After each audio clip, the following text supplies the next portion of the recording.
passionate about Cleveland sports. He's going in! Touchdown! Browns, Indians, Cavs, the Big Ten, and more. Cleveland is a city of champions once again! Andy and Jarid, Cleveland and beyond. A swing and a drive! To deep right! Here are your hosts, Andy Billman and Jarid Watson. Hello and welcome, Andy and Jarid, Cleveland and beyond. He's Andy Billman, I'm Jarid Watson, and this podcast is a part of Waiting for Next Year. You can check them out at waitingfornextyear.com. Wanted to start off this podcast by first acknowledging the unexpected passing of 27-year-old pitcher for the Angels, Tyler Skaggs, 2 days off of his last outing. This is kind of breaking news at the time of recording this here on July 1st. Andy, upsetting. I'm guessing there's going to be more to come with this information as well because there's not a lot out about it right now. Hopefully, it does. When you read like something like that, you think of Reggie Lewis, you think of all these different examples and more information to come. You just hate to hear something like that, especially when it comes obviously so sudden. Yeah, absolutely. So our thoughts with the Angels organization and obviously with the family of Tyler Skaggs. So sad story. Very really sad story. Hate to hear that kind of stuff. Coming up on this show, we're mostly going to talk about the Cleveland Indians because, well, that's there's been a lot going on. Cleveland Indians. Good and bad. Everything was looking bright ahead of the Baltimore series, and then all of a sudden, after sweeping the Tigers and taking 2 out of 3 against Kansas City, they ended up getting destroyed for the first 2 in that Baltimore series. They did end up winning 1, but outscored 26-2 over the 3-game period. Very difficult to deal with. But some bright notes in there as well. Carlos Santana, of course, will be starting first baseman for the All-Star game. He's also agreed to take part in Home Run Derby. And Frankie Lindor as well as Brad Hand are going to be joining him as reserves during the All-Star weekend as well. So, Andy, I am so glad that I didn't go to Friday night's game and Saturday afternoon's game because the Indians, it was brutal.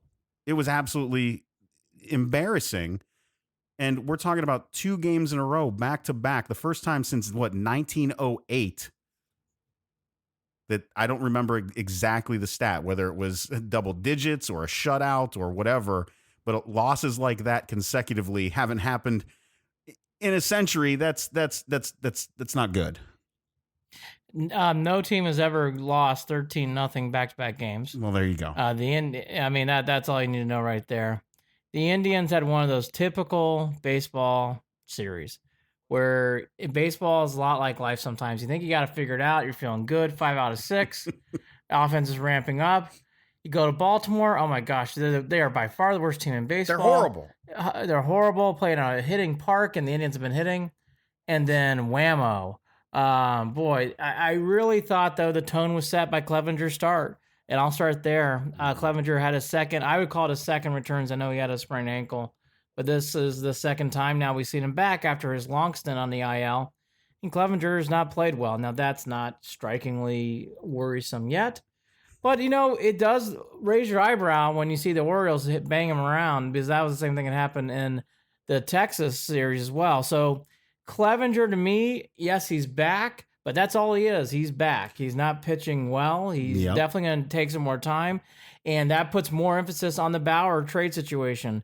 If you're going to trade Trevor Bauer and you don't have Clevenger ready to go, you've got to push pause on that trade. Well, because Clevenger has to pitch better if you're going to make a trade like that for Trevor Bauer. Your team's going to really sink its ship. Once again, we talk about this stuff, Andy, and I always talk about the mental and without getting into it, obviously, Clevenger may have some mental issues going on with him as well at this time.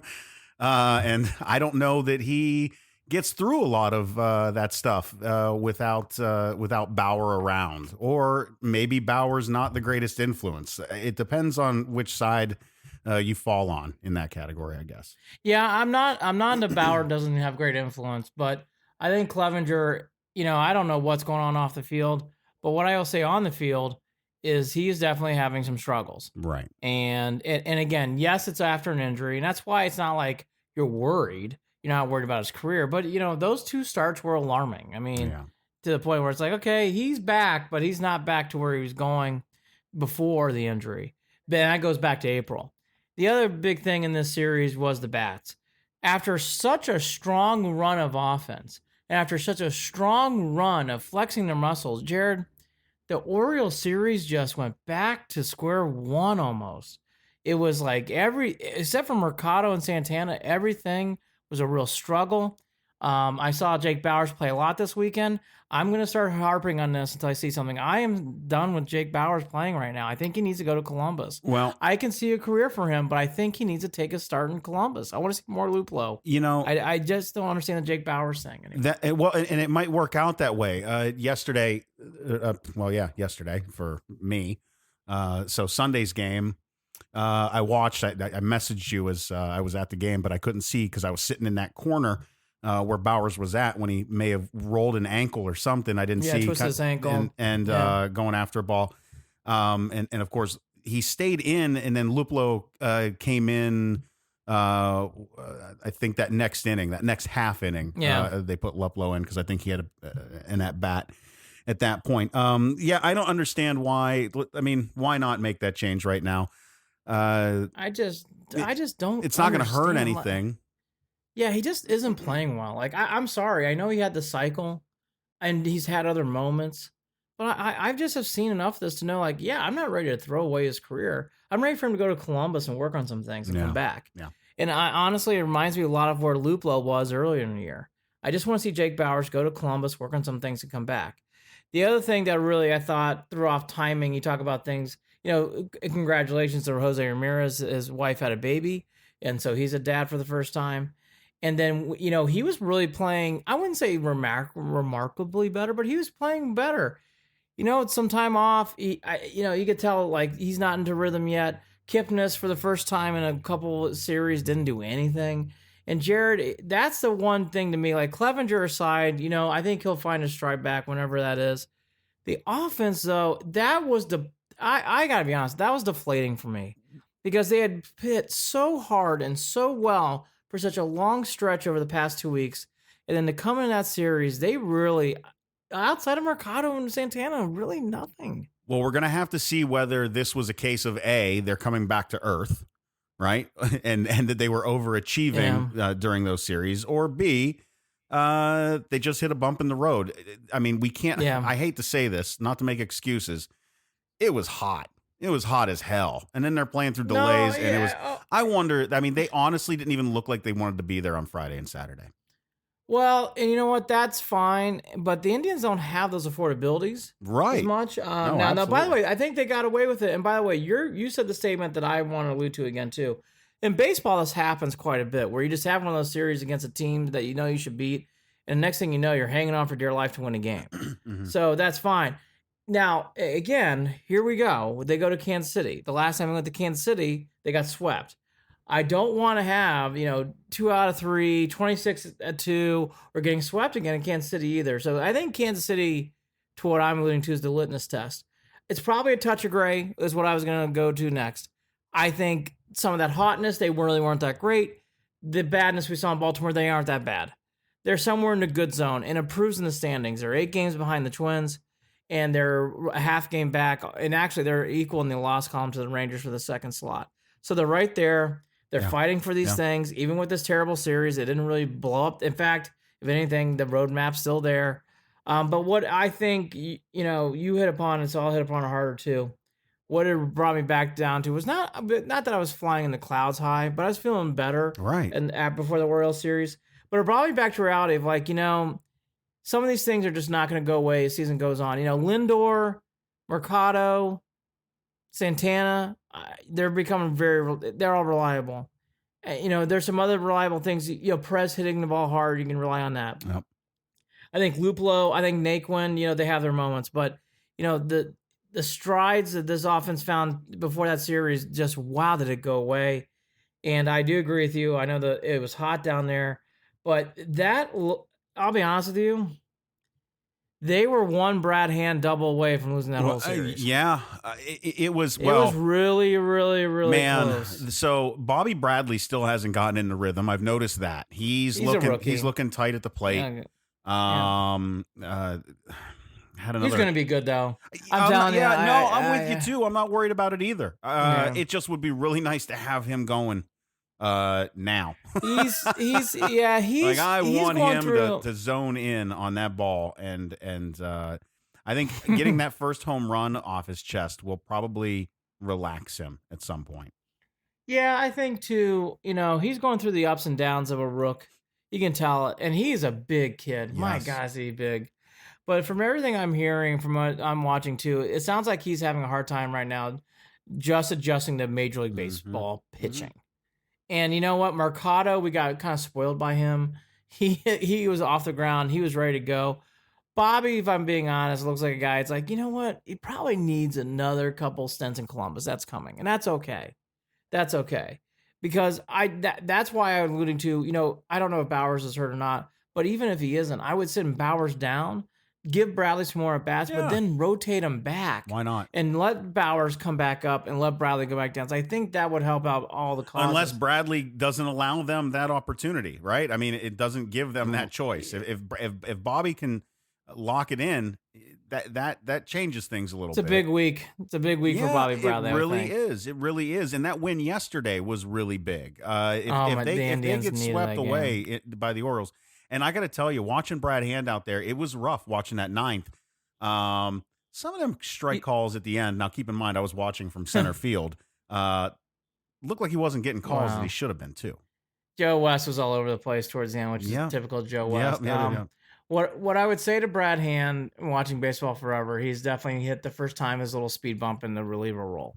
It happens to all relievers. Yeah. It happens even to great Mariano Rivera. For people who don't know, every reliever has usually a shaky couple weeks or even a month. It's happening to Hand right now. You can tell. And it's okay. I still believe in him. By the way, he got the save. Yeah. And I will always emphasize that. He did get the save. And that's all that matters in those spots. But yeah, I mean, again, let's all be honest. Bases loaded, 2 outs, a double, that's game over. I mean, all 3 runs come in. So it was a shaky spot, but they did get the win. Again, the only thing I'll allude to is I want to see now, I've used this term so much, but I'm back there again. Now I want to see how they react in Kansas City. Because if it goes 2 out of 3 again, or they get swept, it's like, well, maybe the trade debate goes on. But I'm still in that holding pattern. The only thing that I am almost deadlocked on is I don't think the Indians should be buyers. I'm not seeing enough here where it's like they should go get a player to make a playoff run. I think at the most you hold or you trade off. No, I'm not seeing anything you should buy. For me, I agree with that 100%, only because they still, in my mind, you're talking about bringing a guy in to a team that doesn't necessarily have their identity yet. It looks like it's forming. It's funny you say that. You're right. It looks like it's forming. It looked like they had that, coming out of those last couple series. But if, boy, we're really going to have to see what they do in Kansas City. We're really going to have to pay attention to that. By the way, they have an odd week because they only play 5 times this week. They play 5 games. A weird series this week. Well, and we talked about this too, Andy. They're 8 games back. That's right where we were hoping for. Yeah. All I said was get us to within 6 by the break, right? And they might be close to that. They could. It depends. Because the Twins are playing shaky baseball. They're playing 500 baseball right now. Finally, by the way, it has to happen. I mean, so they've come back down to earth. Yeah, it's just one of those rare things because it is hot in Baltimore, and God knows you know that better than anybody. Oh God, it's gonna be hot as hell too in Cincinnati, and it's gonna be hot as hell in Kansas City. Yeah. So you're going to places that don't have a lot of humidity relief.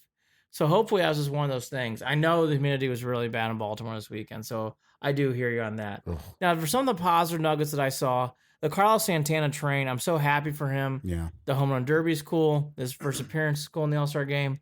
He definitely has earned it. He played really well again this weekend, and he was one of the few. Oscar and him were one of the few players who really played well throughout the weekend. The other things that, that have come over now going to the broader spectrum here. It was great to see Trevor Bauer have a big start. Again, somehow or another, the Royals, those pesky Royals, we only won 2 out of 3. But gosh, everything was a fight in that series against Kansas City at home. Good to see Bauer pitch well again. Looked like he's had one bad start and 3 out of 4 good. So hopefully the good there is starting to carry him back. And then, to our Lost podcast, going way backwards, Martine's now off the team. He was designated for assignment on June 22nd. We didn't think it would take long. I thought that was a defining moment of this season. I wish I could say I was any kind of surprise, but I wasn't. I think that was the proper move, and I'm glad they did it quickly.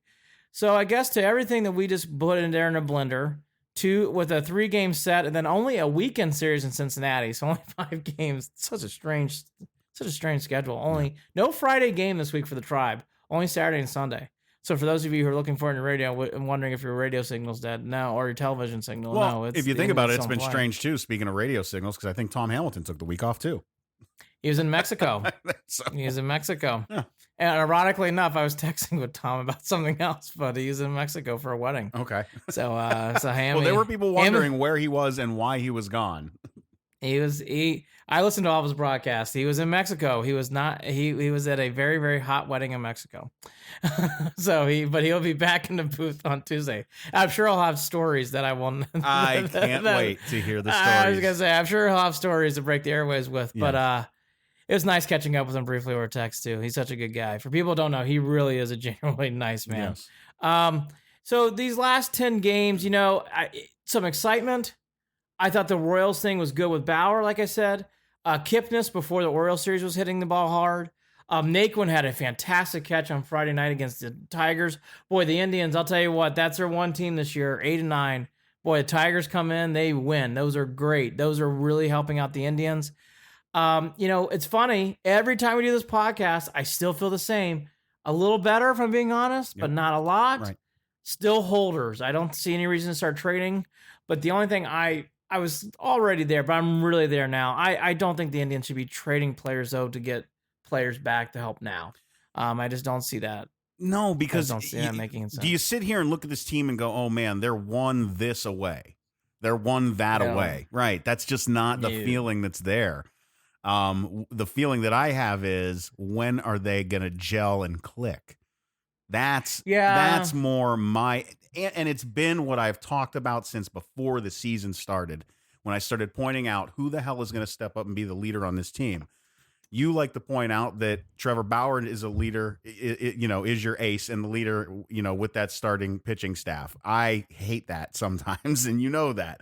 I've wanted to say that Francisco Lindor could be the leader in that dugout between him and Carlos Santana, and seeing Francisco get a little angry, get chippy, and point the finger a little bit at Martine during that time.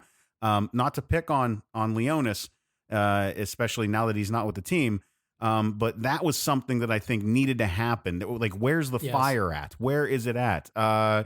Kipnis is chugging along, but it's not like he's not the resounding voice of that clubhouse. I just don't see, it feels hodgepodge to me, because you're looking at different areas of the field, different areas within that lineup, and you're wondering where's the consistency, where's the pop, where are they going to continuously manufacture runs from. These are teams where usually you would see Tito pushing more on the base path. He can do that with a couple of guys. He can't do that with everybody. I just don't know, Andy. I don't know. I think they it might be this the rest of the way out, scraping by to get a wild card and. Well, I actually think you're right. I think a big part of the season is going to be I didn't feel this way in April, but I do now. I think Corey Kluber coming back is going to play a big control if they make the playoffs. And he's throwing the ball. He's throwing the ball right now. He's throwing the ball, and I was going to allude to that last. I mean, I think he's going to play a big part.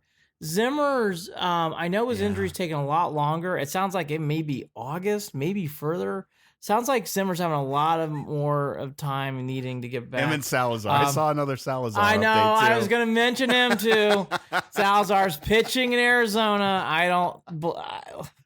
Well, God bless. I hope he's healthy. I'm sorry. I wouldn't bank anything on Danny Salazar. I think that's California dreaming. Might be. I think that is California dreaming. Might be. But Might be. he hasn't pitched in 2 years. So That arm anyway, should be in fresh big league then. game, but he should be really fresh. I bet you there's not a better guy in those Arizona than Danny Salazar. But going back to the other two, your point about who's the leaders, I do think it is Lindor and Bauer, and I think it switches. I think there's moments where I see Lindor, and I think at moments there's Bauer. I'm a big believer in Bauer. I think he can be the ace. I think he is the ace. I'll be honest with you. I think he is. And I think he's going to have an opportunity to take that over. The one other guy that should be mentioned is I heard Jensen and Al talk about this after the game, and I it was an interesting statement. They thought the most consistent pitcher all year has been Shane Bieber. And I know what they mean by that statement, and I would say they're right. But if I'm being honest, the best Indians pitcher right now is Trevor Bauer.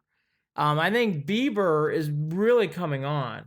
But with Clevenger and, finally, Zach finally had a bad start in Baltimore. That was bound to happen. And, Aaron Savali, that it happens. That's just the wrong ballpark. That happens to so many rookies. And I've seen it happen so many times in Indians with rooks going in there. So that happens. Savali, that was a great start last Saturday. Not this past Saturday, but the Saturday before that against the Tigers. Yeah. So the Indians have all this good young starting pitching, and my gosh, could you see it flourishing next year? But if you're talking about this year and really making a playoff push, as the season goes on, I'm starting to really come to the guy of like, if you want the Indians to make the playoffs, and I do, and I'm certainly others do too, you're gonna need Kluber. I think you're gonna need Kluber to come back at some point because the Clevenger, Zach Plesac, Aaron Savali, it's cool. Clevenger needs to prove it to me first. But if you got Kluber, I don't know about Carrasco. I haven't heard anything about Carrasco at all. So I'm assuming Carrasco's season's done. I'm just being realistic. I just think at this point, if he comes back, it'd be a miracle. Yeah. So you're really talking, but if you got Bauer, you got Bieber, Kluber / Clevenger, you can make a playoff push. And I think Vail is very good about it. I think Plesac, yes, I think he's going to be good, but it's a lot of pressure on a rookie to be pitching like that in the playoffs. And I know they're watching his inning count too. So I just think, Jared, those are a lot of variables right now. If you really, and I do too, I want the Indians to make a playoff push. I actually think now Kluber coming back is going to play a really key component in that. I think they're going to need Kluber because if they're watching Plesac's innings and they don't want him to go over a certain amount, then that you're going to need Kluber at some point there to start picking up these starts. I got to be, and I've let this sit in the back of my mind. I hate that. Usually no news is good news. In this case, it's not. At least sitting well with me. Carlos Carrasco, there has not been a peep since 4 weeks ago when he left. There hasn't been anything. It's an undisclosed blood condition. And that, as soon as I heard that, we went both sides of the spectrum. You're thinking like vitamin deficiency needs something in that realm, yeah, or something somewhere else, which I don't even want to speculate somewhere else because that's just wouldn't be right to do. But it definitely is concerning to not hear anything, and that's why, you just I hope he's okay. You hope he's okay. And that's the first and foremost and the biggest thing. Yes. And then flipping the page to the latter half on the field, the injuries of Carrasco, Kluber, and Clevenger, it's amazing the Indians are here. That's my one final statement. I think it's amazing they're here because they have really piecemeal this whole thing. And the only thing I would say is caution to what you alluded to with Brad Hand. And I would say Whitgren too. Whitgren's had some rough, shaky outings too. Yep. The bullpen's starting to look a little tethered. They're starting to look a little worn down. And yes, the Indians had a long streak of games, and they finally get a lot of days, as I mentioned, 2 days off this week before the All-Star break. So they get a lot of time here to rest. But, I think it's a combination of what we've been seeing through the starting pitching. I think that's now kind of taking its toll on the bullpen. Well, we're going to have to see how much length we can get out of the starting rotation over the next week in that heat and in the humidity. Because I think that's gonna be your tell on what happens. Because you're right, the more we've got to go to that bullpen, in the 4th or 5th, as opposed to that's 6th or I'd rather, man, you got to get to the 7th, I think. And the Indians have done that a lot lately.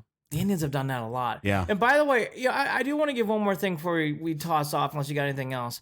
Plutko's not pitching terribly. Right. I do want to give him credit. Like, I know some people are hard on Plutko. I actually don't think he's pitched horribly. He's shown enough where he should deserve to hang around. I know they're moving him to the bullpen. I don't think Plutko is a wasted part. I could see him playing a major role, too, coming out and doing long relief for the Indians. Yeah. Which would be great. Oh, they need him. The other thing, too, real fast, I heard on the broadcast, Jeffrey Rodriguez is back and he's starting to throw again. That would be another huge addition. Yep. To the team. We forget Jeffrey's also God, the Indians have another so many young. injuries. Listen, this Andy, you've said it a million times. Next season is going to be fucking awesome. Now, if you want to talk to me on the offseason about trading Trevor Bauer in the offseason, I will actually listen. Yeah. Because if he's not going to start a long-term deal, I get that. But in season right now, I got to be honest, the more and more the season goes on, I would be very cautious about trading Trevor Bauer. I wonder who we're going to hear more about during the offseason, Trevor or Frankie. Both. Yeah. And Kluber. I think you're going to see all three. Yeah. But that's for a different podcast. Yeah. But I do think those things are coming. All right. I always like to ask at the end of the Indians. So I'll ask. Mm-hmm. I'm still at 4% the Indians winning Central. Are you any higher? You're at 0. I'm at 23%. Oh my gosh, Jared's taking a 23% jump. And then and as for the wild card, I still think 35-40%. I think I'm still at 35-40%. I think that they have a much better chance at. Look, I didn't expect them to chip away at this division, like they seem to be doing. I also didn't expect the Twins to cool off, even though it's dumb to not expect that. I mean, every time we say stuff like that, teams always come back to earth. I mean, they just do. Oh, yeah, the Twins. You know what? Let's pick on the Twins. I like picking on the Twins. They had to come back down to earth. I mean, they had such a hot start that it had to happen. Now, the Indians need to get on a hot streak, too, because, I mean, that's where the combo happens, right? Yeah. Because the Indians actually won 3 out of 3. Now, that means they're red hot. Now I think it's a 6 or 7 game lead, right? So, for everything that happened, the Indians are still 8 games out. It's not bad.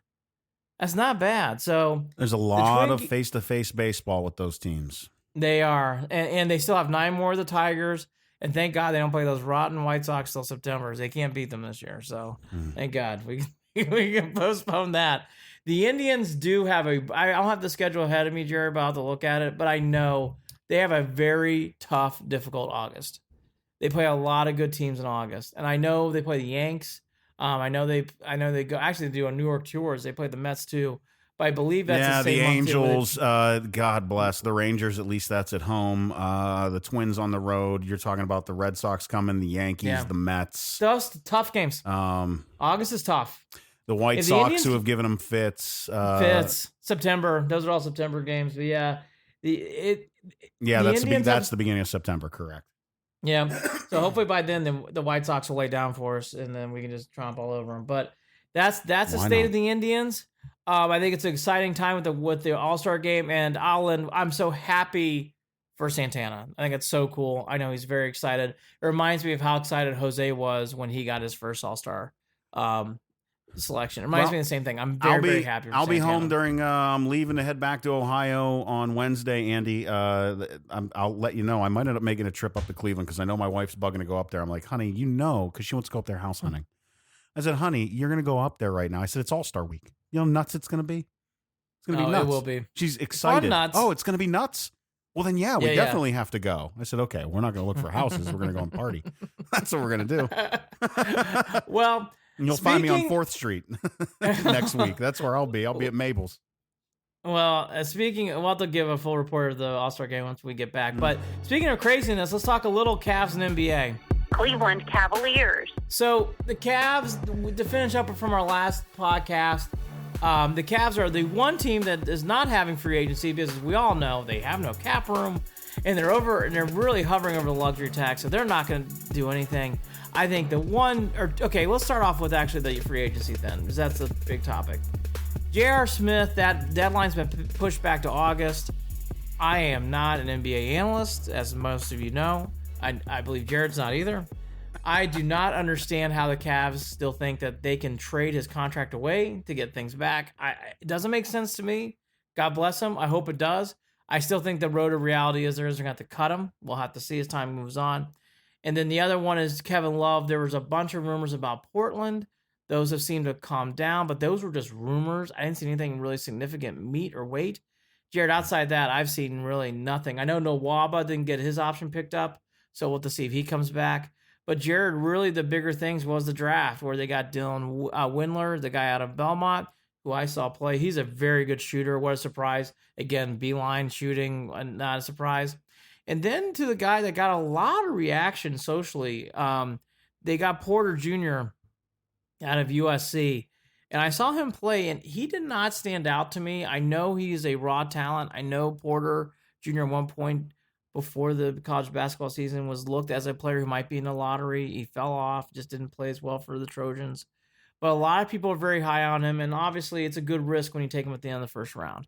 So, and there's nothing wrong with that. I thought the Cavs made the right move there. If you really think he's that good. See, that's it. You know what that is, Andy? That's high ceiling. That's what that is. Well, that is, by the way. It's high ceiling. Yeah, it is. Well, yeah, right. Well, I'm just saying. No, I mean, it is a high ceiling. Ugh, that term drives me nuts. But, yeah, it is a high ceiling. I don't want to say a lot about of payoff Porter. there. Really high ceiling. Well, low risk. How about that? Low risk, high ceiling. Big reward. I do think. Yeah. Well, I am, as you can probably tell from my comments, I didn't see Porter Jr. play a lot. He played on the West Coast. The one or two times I saw him play, he did not stand out to me. I know he's tall. I know he's athletic. I know he's got a lot of gifts. Hopefully the Cavs can get something out of that and make him into an NBA player. But I hold doubt with that. I do think Windler's a perfect fit for Beeline. Well, Andy, I mean, that's the point is there's everything seems to be happening around, the Cavs are in their own little world right now. The Cavs, they really are. That's a good way of putting it. The Cavs are in their own little world. They're in their own little rebuild. They're not getting a lot of attention. They're doing it in a way where they're trying to match players to that they can grow and develop around a coach who will grow and develop them. We all understand that. They're not going to make huge moves. You might hear something about Kevin Love, but and the moving him or whatever, but none of this is going to be blockbuster.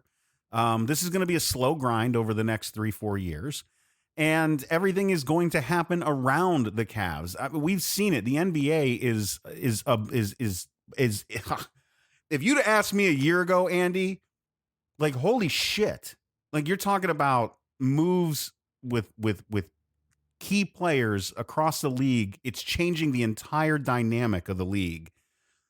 And you're wondering how all that's going to play out. Is the power shifting back to the East? Is there's so much to talk about, and the Cavs are just going to grind away and chip away on their own with developing players and doing it the way they're doing it. I'm okay with that for now. We'll see what happens. But if you'd have told me that you got guys going to Brooklyn and you got the Knicks are still, at least we're not the Knicks, right, Andy? I mean, we could always say that too. I gotta be honest with you, the Knicks is it's so funny we are the same age. When I was growing up, the city of New York, these teams looked like such, great running organizations, well-oiled machines. Yeah. And to see how the Knicks have just had looked, you can rate different off seasons, and sometimes they really get overrated or fluctuated. In the Knicks case, it's not. They had to make a statement. That's how bad it was. They had to make a statement. The Knicks are fucked. Okay, that's a rotten. You got Stephen A. crying in a corner. Well, I didn't see that, but if you're a Knicks fan, it's bad. And then to double down on New York, strangeness, the '69 Mets honored their team over the weekend, and they put out people who had passed. Two of the people they had put on the scoreboard, they said had died, had not died. Oh my god! And they were still alive. Are you and the Mets had to go back. Mets had to go back. Like, oh my gosh, we are egg on our face. It's been a rough run outside the Yankees for that city, because that when I heard that, like, I'll tell you, The Mets, the Knicks, disaster. I'll get it back to the Knicks. They put all their chips into free agency, and to come away with nothing is debilitating. The Nets thing, boy, I'll tell you. You're not getting Durant for a full year, and Durant and Irving, DeAndre Jordan, I think he's been overrated for a while. I think he's a good player. He's not a great player. Right. But okay, so you get DeAndre Jordan. Is really Durant and Kyrie Irving going to play that well together? And then, of course, what really caught my eye. No way that you're talking about two guys with the most personally, like the most self-inflicted drama in the league on both. And very different people. Yes, very different people. Durant and Kyrie are very different individuals. I think that's a toxic relationship, but that's just me. I don't think it's going to work. And then you add into this whole, so you get all that done, and then the Celtics signed Kemba Walker. Who would ever thought that? Boy, the Celtics are a weird team. And then the best player in the market is still in the market. It's Kawhi Leonard. He hasn't signed anywhere yet. And it sounds like it's going to come down to the Clippers, Lakers, or the Raptors. And you can just, by the way. Well, and I didn't see this. Did Jimmy Butler end up going to Miami? That was Heat. Floating around. Oh, maybe that's what I said. Heat. Yep. And I would actually take that, the Sixers. I know some Sixers fans are probably really upset. I thought Jimmy Butler at times is also a hindrance. I know he played really well in the playoffs, but I don't know. Jimmy Butler's tough. He definitely seems to be. I'm not surprised he did the Miami Heat thing. Learning after learning about Jimmy Butler, that makes total sense. He is definitely into his world, and he wanted to be down in Miami, so he took that. Again, that's another thing. It's like, I don't think it's a bad move, but I don't think the Heat are that much. I don't know. No. The only teams to me, again, that stood out, obviously the Nets do, but, to what Jared's alluding to, you could see a big power shift to the East. And if Kawhi Leonard stays in Toronto, holy cow, the East is better than the West. For the first time. He very well might stay. He's a tough man to read. There are a lot of rumors about him going to the Lakers, and that'll be interesting. Well, how is that going to work out? 3 guys and a bunch of, Kyle Kuzma and a bunch of, I need a roster. JR will be there as soon as he gets cut. He will. He'll be on the first flight. No, he will. He will. I know. Again, Lance Stevenson, all those guys, roll them out. Birdman's going to be back in action. He's coming off that Big 3 tournament or whatever it is. Yeah. And by the way, with the Blazers getting Whiteside from the Heat, you got to figure, exactly. You got to figure, is anybody watching those 3-on-3 things? I don't know. I think I would if I didn't. I thought, didn't they have the And One mixtape before? I mean, that was the one before. That was fun. I don't know. That used to be fun. But anyways, my final opinion about all this NBA stuff is the Cavs are at the right time for rebuilding the team the way they are. Yeah. Because I thought at least that hasn't changed. Yeah, well, look, the free agency market is in flux. All these teams are really, it does make the NBA more appealing because you really have to sit and watch, unless Kawhi goes to the Lakers. If Kawhi goes to the Lakers, I just know in my gut they'll win it all. I don't have any proof. I don't have any, I just know okay my with gut. That, though. Again, I don't foresee that being something that's any long. Listen, I can deal with a couple years of that. I could. I'd watch it. It'd be kind of weird, but I'd watch it. Those are 3 years of non-competitiveness for me watching games. If I'm being honest, Jared. I just don't get into these games where it's like, I know the Lakers will win, so it doesn't matter. And that's what it would feel like to me. The Warriors, for the first time, will not have that mantra, clearly. Because Klay Thompson did sign, but he's not going to be healthy again. So, the NBA is appealing. And my son, Cameron, is big into the NBA right now. Huge. And that's the thing that I've noticed from afar. These moves are not just making waves. They are making real news. So yeah. It's interesting to see. Kawhi Leonard's the last big chip, but everything else has kind of played itself out. Again, I think with Whiteside going to the Blazers, I think that kind of takes any kind of rumor mill out of with Kevin Love, I would assume. Right. So I think, as for a cast perspective, it's hard not to get excited about the draft. I like Garland a lot. Garland will not be playing in Summer League for people who do get into that. My son being one of them. They're going to hold back because he's still coming back from injury. So it doesn't look like they'll have him. It sounds like, though, Porter Jr. will be there along with Windler. So those 2 guys will be running around playing along with some bunch of other players the Cavs picked up and some second-year guys. So that's really the NBA in a nutshell, in a quick 10 minutes. Yeah, that wraps that up. What I was going to say is, Andy, it looks like we finally have the week that you had been hoping for. All is quiet in Cleveland Browns land, except for one pesky little rumor that poked its head out today regarding Kareem Hunt, but there doesn't seem to be any. There's nothing to go with it. There was a quick rumor that Lord knows where it started, that Kareem Hunt had gotten in another bar fight in Cleveland. But according to, who was it? Tom Withers, Andy? AP. Yeah. There was nothing. There's no arrest report from the city of Cleveland. There's nothing. So hopefully all of this is just a bunch of typical social media bullshit. That's what I'm hoping it is. Fake news, as we call it today now. Fake news. Well, Let's hope it's fake news. What I would say to everyone is I'm glad Tom Withers did what he did. And I think everybody should just remember social media, in a way, is a whole big chat room, in my opinion. Yeah. And sometimes these things can really get overblown. And what could be perceived as a fight to someone could be perceived as something else. And look, until there's video, or if there probably is, maybe there is no video, and it does. By the way, I don't know, but I think I'll just leave it there. And it's nothing. It's nothing until it's something, and that's it. And I think way too many Browns fans I've ever seen react to this. I'm like, but nothing happened. If nothing happened, then everything's fine. Right. Now, if something happened, we'll talk about it. Until then, nothing. No, there's nothing really to report there. And to be honest with you, even that little wave was a pretty quiet blip. Not a lot of pickup. Well, that was a quick one. Shoot us an email, andyandjared@gmail.com, andyandjared@gmail.com. Find us on Twitter. Give us a follow at CLE and Beyond, at CLE and Beyond. On Facebook, facebook.com/Cleveland and Beyond, facebook.com/Cleveland and Beyond. As always, we are a part of Waiting for Next Year. Read original Cleveland sports content right there, written by Cleveland sports fans for Cleveland sports fans. waitingfornextyear.com. Check them out. Andy, anything last to add? I've been very much into the Women's World Cup. Thought that was a great win against France. Megan Rapinoe is really putting herself in that stratosphere. It was Mia Hamm, and then it was Abby Wambach, and now what Rapinoe is doing is just, that was big time stuff. What she did in that game, that the kick with 5 minutes into the game, I think that was a great play, and then the breakaway goal.